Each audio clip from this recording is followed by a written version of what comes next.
মায়া, এই যে ব্যাগটা দেখতেছো, এই ব্যাগে 5 লক্ষ টাকা আছে। তুমি চাইলে টাকাটা এখনই নিয়ে যেতে পারো। আর যদি মনে করো টাকা রাখার নিরাপদ জায়গা নাই, তাহলে আমার কাছে থাক, যাওয়ার সময় নিয়ে যাও।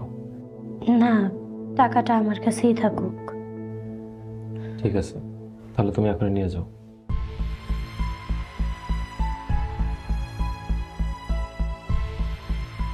আপনারে অনেক ধন্যবাদ। আল্লাহ আপনারে সবসময় ভালো রাখুক, সুস্থ রাখুক, সুন্দর রাখুক। আপনার জন্য সব সময় দোয়া থাকবে।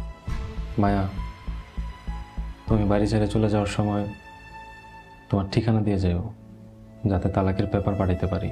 আর তালাকের পেপার হাতে পায়া তুমি সাইন করে দিও। আপনি কোনো চিন্তা করেন না, তালাকের কাগজ হাতে পাওয়ার লগে লগে আমি সই করে দিই। মায়া, তুমি এই বাড়িতে অনেক কষ্ট করছো, অনেক অত্যাচার নির্যাতন সহ্য করছো। এবার নিজের যত্ন নাও, আর টাকাটা হিসাব করে খরচ করো। আচ্ছা ঠিক আছে। মায়া, তুমি কোনো চিন্তা করো না। আল্লাহ পাক আমার যতদিন বাঁচায় রাখছে, তোমার বিপদ আপদে আমাকে স্মরণ করো। আমি আমার যথাসাধ্য সাহায্য করার চেষ্টা করবো ইনশাল্লাহ। আচ্ছা। আর শোনো, তুমি ডিভোর্সের পর যত তাড়াতাড়ি পারো বিয়ে করে নিও।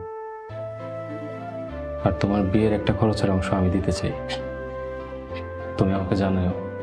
আপনার অনেক দয়া, অনেক।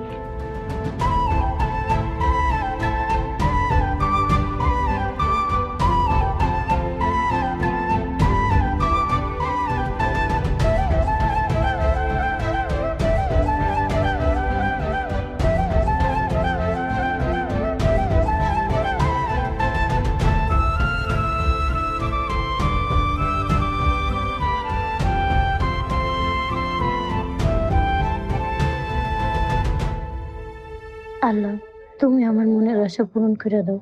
এই টাকার উত্তম ব্যবহার যেন আমি করতে পারি, সেই তৌফিক দান করো, সাহায্য করো মাবুদ।